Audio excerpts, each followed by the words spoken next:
Bonjour ou bonsoir à tous et à toutes. Shalom, shalom à tous les enfants de Sa Majesté, l'Éternel Dieu des armées, Jésus-Christ. Je suis la sœur Sainte Christine et le Seigneur m'envoie une fois de plus vers vous transmettre un nouveau message. Avant que je ne poursuive, je vous invite à prendre un moment avec moi pour recommander ce message entre les mains de notre Créateur Jésus-Christ de Nazareth. Père éternel, mon âme te bénit et te glorifie, Seigneur. Mon âme élève ta grandeur, ton amour, ta patience, Seigneur, ta puissance, Papa. Papa, je te rends grâce, Seigneur, pour la vie de chacune de tes créations. Je te rends grâce, Seigneur, pour chacun de nos souffles. Je te rends grâce, Seigneur, pour le sacrifice que tu as fait pour nous sauver, Seigneur. Je te rends grâce, Seigneur, pour cette grâce que tu nous accordes encore, Seigneur, de te connaître. Je te rends grâce, Père Tout-Puissant, pour l'amour, pour la protection, pour les combats que tu mènes pour nous et pour chacune des victoires, Seigneur, que tu nous as même déjà accordées depuis, Papa, bien avant la fondation du monde. Mon âme bénit ton Saint-Nom et te glorifie, Seigneur. Mon âme élève, Papa, ta grandeur. Mon âme célèbre ton grand et saint et glorieux nom, Père éternel, Dieu Tout-Puissant. Seigneur, voici ta fille que tu envoies encore, Papa, partager ce message au monde entier, à toute nation, à toute ta création éternelle. Seigneur, comme toujours, tu le sais, Papa. Tu le sais, je ne veux rien faire sans toi et je ne suis rien sans toi, Papa. C'est pourquoi je me tourne comme toujours vers toi pour te demander à toi et à toi seul de prendre tout contrôle, pour remettre toutes choses entre tes mains, Papa, afin que tout se passe uniquement et selon ta volonté, Seigneur. Je prie, éternel Dieu Tout-Puissant, tel que ta parole le déclare, que tes brebis, Seigneur, reconnaissent ta voix et te suivent, Seigneur. Partout où elles se trouvent maintenant, Seigneur, dans le monde entier, que chacune d'entre elles, Seigneur, reçoive ce message et que chacune d'entre elles, Seigneur, obéisse à ta voix afin qu'aucune d'entre elles ne se perde. De ton Esprit Saint, Papa, domine mes pensées, ma voix, ma bouche, mon cœur, mon âme, mon esprit, mes forces, Papa, afin de me permettre de transmettre ce message à toute ta création, seulement et uniquement tel que toi tu souhaites qu'il soit transmis, Seigneur. Je prie, éternel Dieu Tout-Puissant, que tu ouvres l'entendement, Père éternel, de chacune de tes brebis, afin que chacune d'entre elles, Seigneur, puisse vivre, Papa, cette parole dans Jérémie 29, verset 11, au nom de Jésus-Christ. Je prie, éternel Dieu Tout-Puissant, que chacune de tes brebis reconnaisse ta voix, Papa, et obéisse, Seigneur, à ce message que tu m'as remis de venir nous partager à nous tous, Papa, afin qu'éternel, qu'elle puisse voir, Seigneur, la manifestation de ta puissance, Papa, telle que tu veux opérer, Seigneur, dans chacune de nos vies éternelles.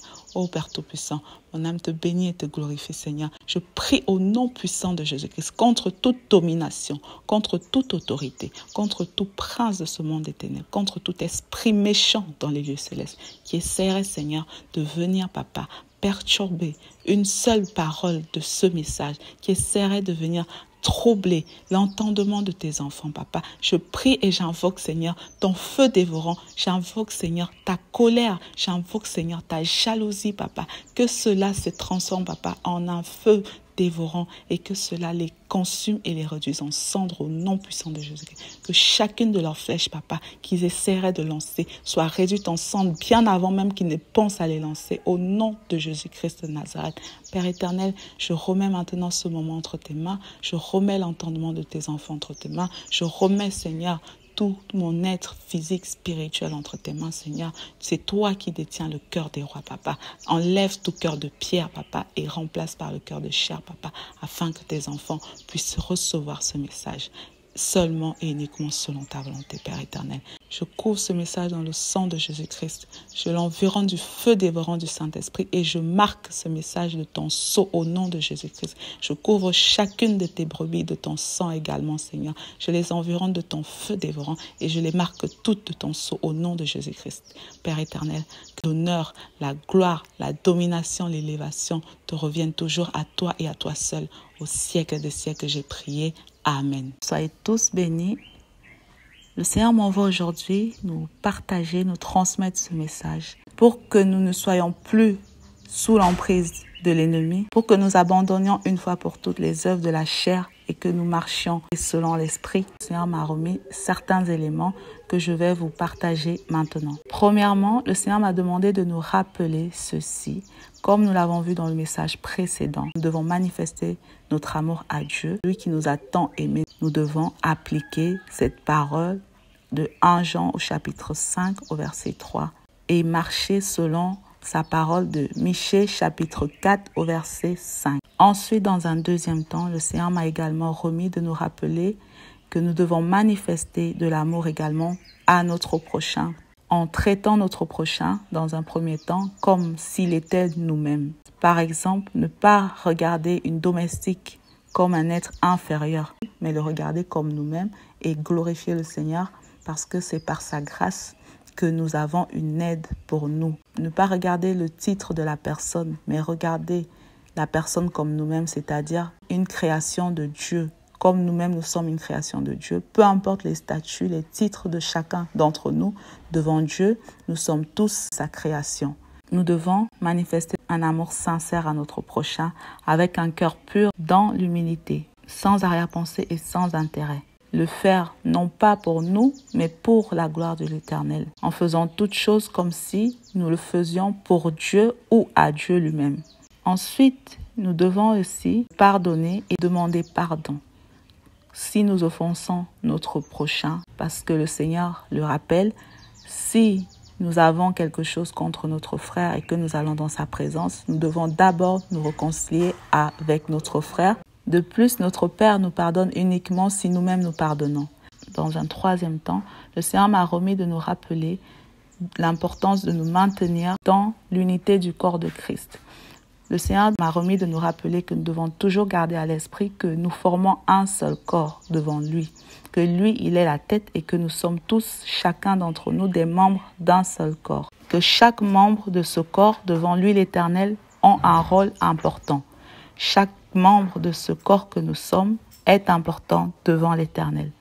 Et que chaque membre devant lui, l'Éternel, est utile, que nous sommes chacun individuellement utiles les uns pour les autres. Il nous a formés chacun individuellement avec quelque chose de particulier qui est utile pour nous tous. Il nous a donné des choses, des dons individuels qui sont utiles et bénéfiques pour nous tous, comme le déclare la parole, pour le perfectionnement des saints.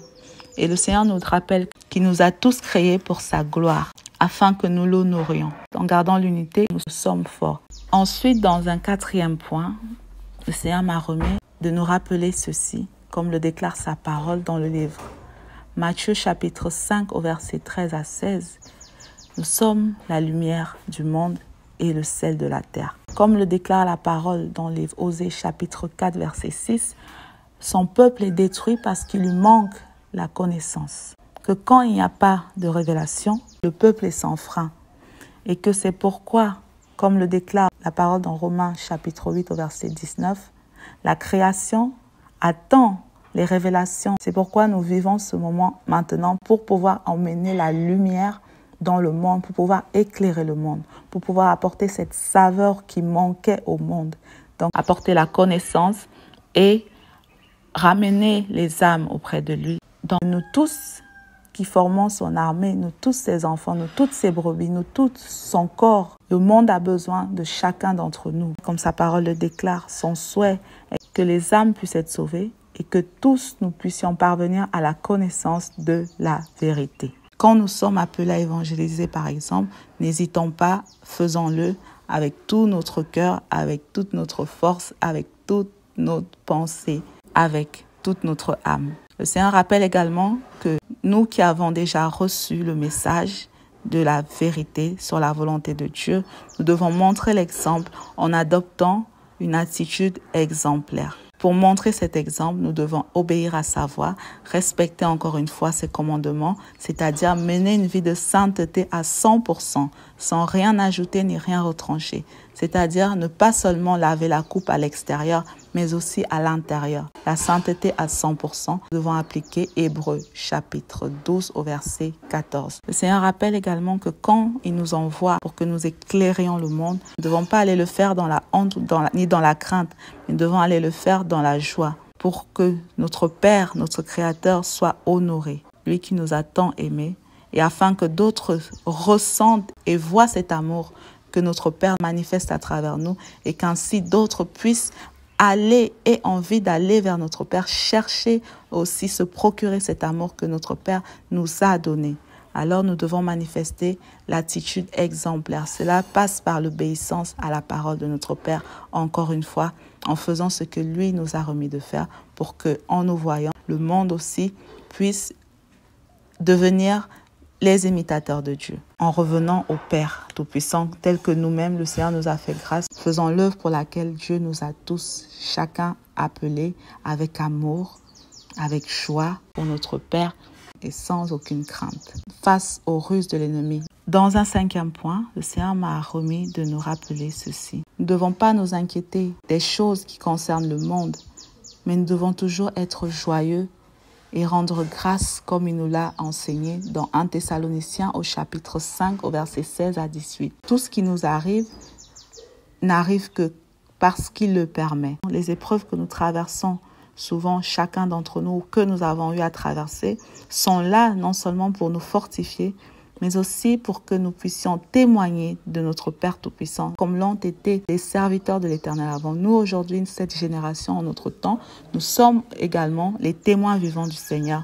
Alors, quand il nous fait traverser une épreuve, ces épreuves, encore une fois, sont là pour nous fortifier, mais aussi pour que nous le glorifions une fois que nous avons traversé cette épreuve. Sans épreuve, nous n'aurons pas de témoignage à faire. Nous sommes ces témoins vivants, alors réjouissons-nous en tout temps, pour toutes choses. Réjouissons-nous de ce qui nous fait la grâce même d'être ces témoins vivants, parce qu'encore une fois, ne l'oublions pas, nous sommes sous la grâce du Seigneur. Il n'a pas voulu nous sauver parce que nous étions des justes, mais parce qu'il a voulu tout simplement, lui, l'Éternel Dieu, nous sauver par amour pour nous. Et c'est par sa grâce qu'aujourd'hui, il veut encore une fois nous conduire vers le salut, une paix, un repos pour nos âmes. Non pas parce que nous l'avons mérité, non pas parce que nous pouvons lui donner quelque chose, non pas parce qu'il attend quelque chose de nous, mais juste par amour pour nous et parce qu'il a décidé qu'il voulait que nous soyons sauvés. Alors, face aux épreuves, réjouissons-nous, rendons grâce au Seigneur parce que après cela, nous le glorifierons, parce que ces épreuves nous permettront de témoigner de lui au monde. Ensuite, dans un 6e point, le Seigneur nous rappelle, comme le déclare la parole, dans le livre Psaume au chapitre 111 au verset 10, la crainte de l'Éternel est le commencement de la sagesse. Tout comme nous l'aimons, nous devons également le craindre. Nous devons toujours nous souvenir, comme il est un Dieu d'amour, lent à la colère, patient, compatissant, miséricordieux. De même aussi, n'oublions pas cette autre partie qui se trouve dans le livre Hébreux chapitre 12 au verset 29, qu'il est aussi un feu dévorant. L'Éternel est un Dieu d'amour, mais il est également un feu dévorant. Il sonde les cœurs et les reins. Comme Hébreux 4 au verset 12 à 13 nous le rappelle, nulle créature n'est cachée devant sa face. Dieu sait tout, il voit tout, il entend tout. Quand nous désobéissons à sa parole, il le sait et il le voit. Quand nous méprisons un ordre qu'il donne, il le sait et il le voit. Quand nous gardons sa parole, de même aussi, et nous soumettons à sa volonté, il le sait et il le voit. Donc, toute chose que nous faisons, toute chose que nous disons, toute chose que nous manifestons, toute chose que nous pensons, rien n'est caché devant lui. Ne l'oublions pas, rien n'est caché devant lui. Et n'oublions pas que c'est lui, l'Éternel Dieu seul, qui détient le souffle de vie de chacun d'entre nous. Que c'est lui seul qui peut décider du sort de chacune de nos âmes. Que c'est lui seul qui décide du sort de toute chose qu'il a créée. Le Seigneur m'a également remis de nous rappeler ceci, qu'il n'a besoin de l'avis de personne. Il fait ce qu'il veut, quand il le veut, comme il le veut et à qui il le veut. Car il est Dieu, il n'a pas besoin de conseiller. Lui, l'Éternel, il est Dieu et nous, nous sommes des hommes. Ne l'oublions pas. Enfin, dans un 7e point et dernier point, le Seigneur m'a également remis de nous transmettre ceci, de ne pas oublier de faire de lui et de lui seul notre repère et notre refuge. La parole le déclare dans le livre Psaume au chapitre 37, verset 5. Recommandons toujours notre sort à l'Éternel, peu importe ce qui nous arrive, faisons un pas en arrière et tournons-nous vers lui. Pour toute chose et face à n'importe quelle situation, souvenons-nous toujours de faire un pas en arrière afin de nous tourner vers notre Créateur, notre Dieu vivant, notre Père Tout-Puissant, notre Seigneur, notre Sauveur, notre médecin, notre avocat, notre juge suprême, notre défenseur, l'amour vrai et véritable de notre vie, Jésus-Christ de Nazareth, car il est là pour nous. Prions toujours afin de ne plus jamais le mettre de côté, ni de nous détourner de lui. Prions et demandons-lui qu'il nous accorde toujours cette grâce dès maintenant et pour l'éternité, pour les siècles des siècles, de ne plus nous détourner de lui et de ne plus le mettre de côté. Voici dans un premier temps quelques rappels que le Seigneur m'a remis de nous transmettre à tous ses enfants, partout où vous vous trouvez dans le monde entier. Le Seigneur m'a remis dans un deuxième temps de partager ceci avec nous tous également. Que quand et si nous voyons que nous avons besoin de nous reconnecter à lui, notre Père, notre Dieu, notre Créateur, que quand et si le Seigneur nous appelle à revenir vers lui, notre premier amour, Jésus-Christ de Nazareth, n'hésitons pas à le faire. Nous ne devons pas hésiter à le faire. Nous devons réagir directement.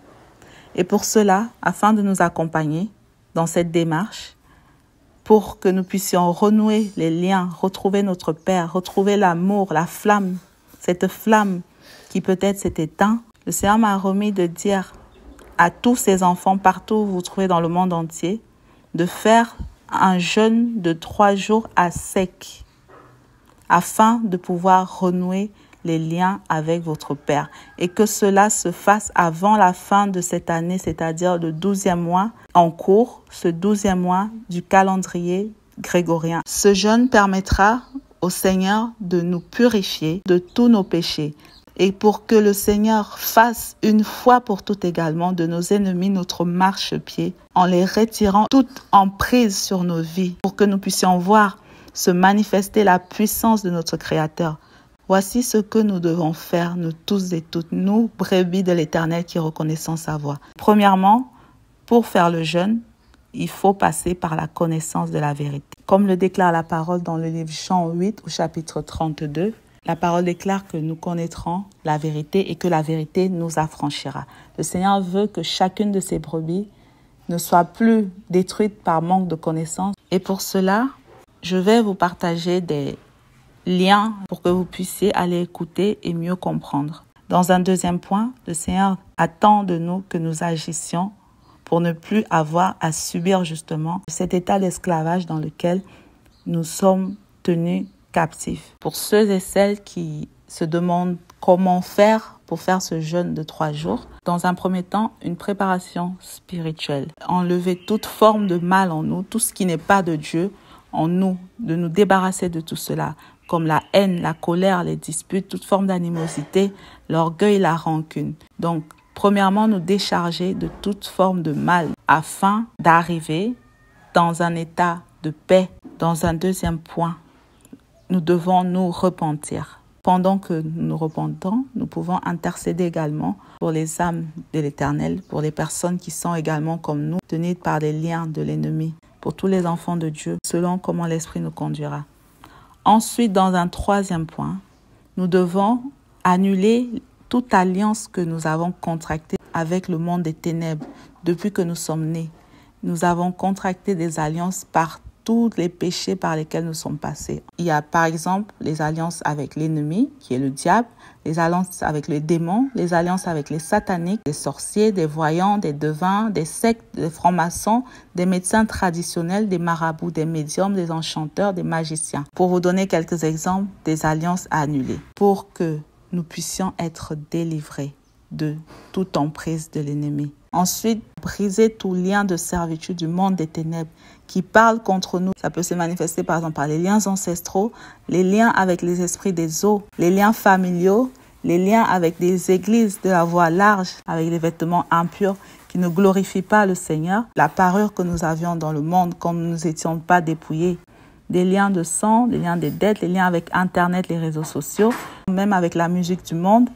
Même aussi, nous pouvons avoir des liens avec la sorcellerie, de manière consciente ou inconsciente, même des liens sexuels avec toutes les abominations sexuelles que nous avons pratiquées. Ça peut aussi être des liens héréditaires que nous avons hérités. Par exemple, une malédiction qui est tombée sur notre famille et que nous portons parce que nous faisons partie de cette famille. Ça peut être aussi des liens que nous avons contractés à travers les films que nous avons regardés, les films pornographiques, les films d'horreur, le cinéma, les dessins animés. Ça peut être aussi des liens d'immoralité, par exemple sexuelle, toutes les abominations, les pratiques sexuelles que nous faisions quand nous étions dans le monde. Aussi, il y a des liens dits continentaux selon dans la région, dans le pays, la zone géographique où nous sommes nés, où nous avons vécu, des liens territoriaux, des liens tribaux Par exemple, on va dire telle tribu a telle caractéristique négative, souvent péjorative. On va dire telle personne de ce pays-là, voici leur caractère, voici comment ils fonctionnent. Souvent, ce sont des caractéristiques négatives qui sont présentées. Et nous, en étant dans ces régions-là, ça nous a été attribué et nous avons porté cela en nous et nous devons briser cela parce que ce sont des choses qui nous accusent encore une fois devant l'Éternel. Pour vous donner quelques exemples, après avoir annulé toutes ces alliances, après avoir brisé, détruit tous ces liens que nous avons contractés avec le monde des ténèbres. Cinquièmement, nous invoquons le sang de Jésus-Christ, justement pour qu'il vienne nous purifier, nous laver, parce que c'est grâce à son sacrifice que nous pouvons être purifiés. Que son sang nous purifie, nous lave de toutes ces souillures que nous avons